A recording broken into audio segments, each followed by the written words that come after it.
today His Excellency President Nana Addo Dankwa Akufo-Addo decide to move from Flagstaff House to this place to come and participate in this discussion that we are having, the petrol we put in his car has to be paid for with a loan.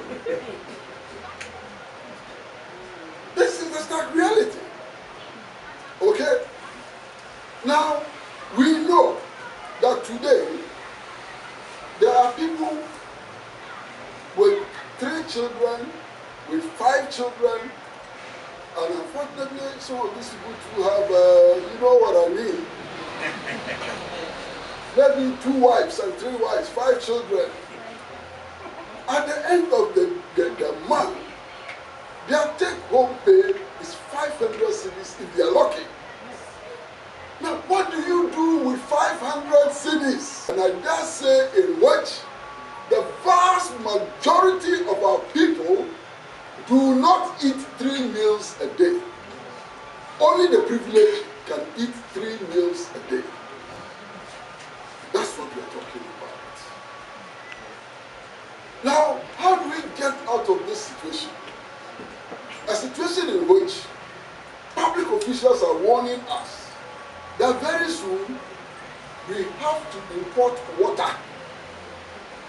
Not talking about the importation of rice and cooking oil and so on. Public officials are warning us that very soon we will have to import water. So all of us are facing a sentence of death. There are some diseases if you get and you are poor, just prepare your coffee. Don't waste anybody's time. Prepare your coffee. Go and lie in it. When the time comes, they carry you to the cemetery. No problem. Because poor people cannot survive. That's our reality. We say that we have introduced free senior high school. Not so. Huh? The choice we make when it comes to solutions is dependent on our orientation, our political orientation, our class commitment, and so on.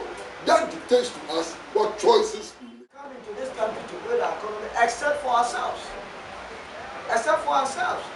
How can it be that as a country we import $400 million worth of tomato when we have all the fertile lands here? Where did we go wrong? And it can only happen when the youth of this country are hopeless. We are providing a situation of hopelessness to our youth. And so it is for us as policymakers and those that have been mandated to take or lead this country to think about the future decision. What can we do in that regard? And Prof was right when he touched on the planning for food and jobs. It's supposed to be a very good policy. I don't want us to throw all good policies away. What are we going to do as a country to make sure that its full actualization is realized? Once we are able to do that, we can be realizing or we can be dealing with the fundamentals of our economy. It's not interesting that we have discovered oil, but the very refineries that we have in this country cannot even refine our share in the oil refinery or the crude that we have. We must put a stop to that. And I'm calling on my own government that going for a toll that is sitting down there that has not been refurbished should be refurbished so that we can begin. That says that you cannot sleep with an itching anus and do not expect to wake up with smelling fingers. You certainly would have to do that. But whilst you are sleeping, you'll be scratching. And once you scratch, you certainly wake up with smelling fingers. There's also another popular Ghanaian proverb that you don't leave your door ajar when it is raining, only for a room to be flooded with water, and then it dawns on you to close the door. Now, when you close the door, you would have done nothing because your room would be flooded with water. Great. These desperate meetings that have been organized with AGI, with investors, with those in the black market. I thought they were in the black market, and I wonder how this government is able to identify them and invited them to have an interaction with them. I had the opportunity to have worked at the Ministry of Trade and Industries.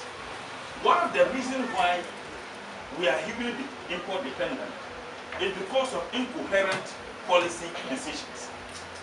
Another problem is corruption. Another problem is too much talking. I don't want to say too much politics, but too much talking. If you have the political elite who think that they must hoodwink everybody into believing because they talk very well, and I'll quote Uncle Christy Pratt. He said, it is not about speaking English in a funny way. If you speak English in a funny way in this country, people give you attention. If I begin to slang, people will give me attention.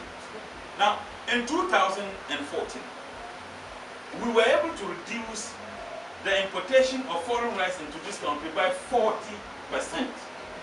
40%. And we're able to increase the production of local rice by 60%. There was a direct correlation between the reduction of imported rice into this country and the production of local rice. The law of demand simply says, the higher the demand, the higher the price. The lower the demand, the lower the price.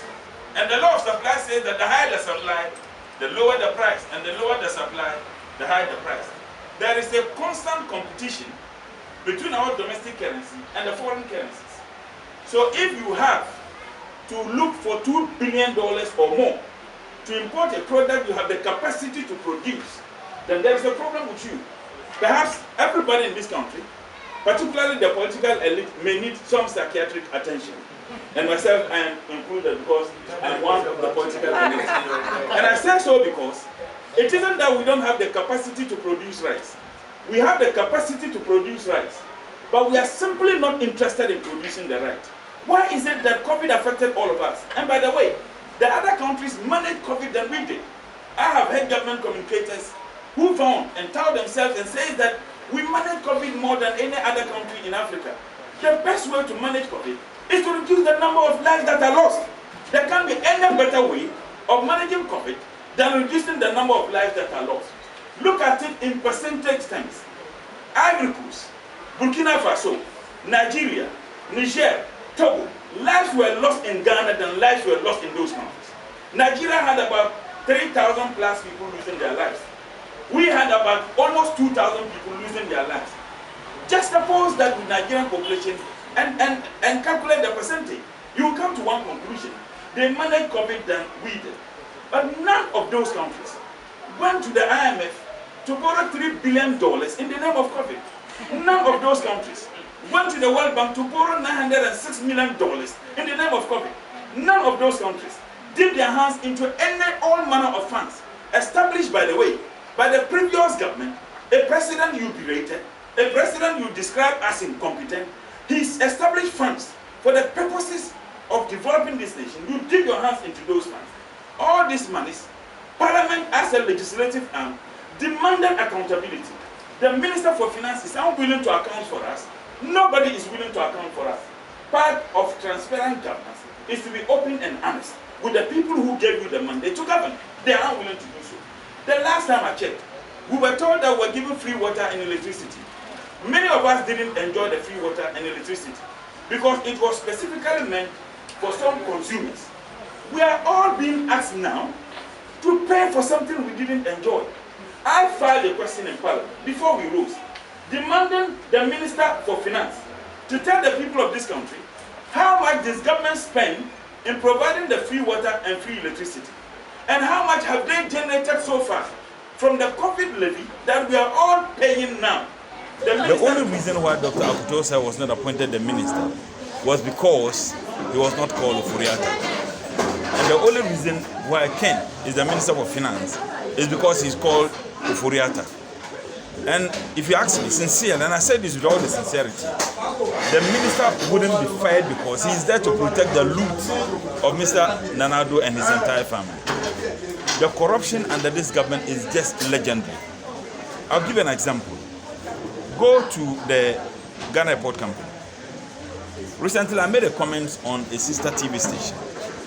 And after the program, the president's daughter had the audacity to call me to abuse me.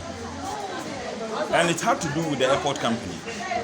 The Terminal 3 was built by President Mahama. In 2017, they advertised for people to take over the spaces within the Terminal 3. Over 500 companies bid for the contract. they each paid a compulsory fee of $5,000. And that compulsory fee of $5,000 and over 500 companies, in fact, if you take 500 companies alone, that gave the Ghana Airport Company over $2.5 million. They abrogated the process, and once you abrogate the process, you would have to return the monies of the people to them and give the contract to the daughter of the president, Villari. As a matter of fact, that daughter was selling soap before Nana Addo became president, local soap. Now, I made this statement on a TV station, and she had the courage to call on the phone of the host on the program after we finished it. And she told me that she pays $30 per square meter. The contract, those who bid for that contract, they each paid, in fact, the quotations were $565 per square meter. Go to Frontier Health. They got a company that operated at the airport illegally. Once again, it has something to do with the husband of one of the daughters of the president. That Frontier Health, they had no prior knowledge on antigen test. The Minister for Health, when he appeared before the appointment committee, confirmed that they operated initially without a license. So they were operating illegally. Now that company, it was only in Ghana people were paying $150 per test. And they didn't see the need to keep the monies in Ghana. They opened an offshore account, and every money that came in, they descended. And to my shock and to the shock of everybody, including you, on every $150 that was paid at the airport, government of Ghana was given $2. $2. Millions of dollars were collected. That money was not in Ghana. So I'm saying that the problems we have at hand, it is not just the Minister for Finance. I was never in support of his approval in the first place. And as members of parliament, we knew that this thing was brewing. Now what happened today? The president is asking the members of parliament from the MPP to exercise patience for the man to finish with the IMF so-called negotiation. They are telling us, the president is not saying, I will sack him after the IMF deals. He says that for him to even consider their appeal, they should allow him to finish with the deal. So granted that the president will sack him. How can someone we want to sack negotiate a deal for a new minister to come and take? I mean, it's mind-boggling. It's a question many people are asking. So at this point, what should be done? What should be done from your point of view? As the NDC caucus in parliament, we don't care what those members of parliament say or not. We have started the process to censor. And the standing orders are very clear. Once the thing was admitted today, it was advertised on the other paper. It means that the speaker has admitted it. It will take 1 week for it to be tabled. And once it is tabled, it takes 2 weeks for the debate to be open on it, so that a decision will be taken based on voting. We have gotten already 136 members from our side signing. If the 80 members of parliament who are calling for the dismissal of the minister, if they were to remain patriotic, and I believe they would, yesterday I should be getting I heard a over report two from tests. TV that the entire majority, not only 80 of I them, know the majority leader and his deputies are in support of it, but they can't cough. Nana Addo runs this government as a kingdom, and he behaves like a king. He doesn't behave like a democrat. Because if you disagree with him, he'll show you pepper.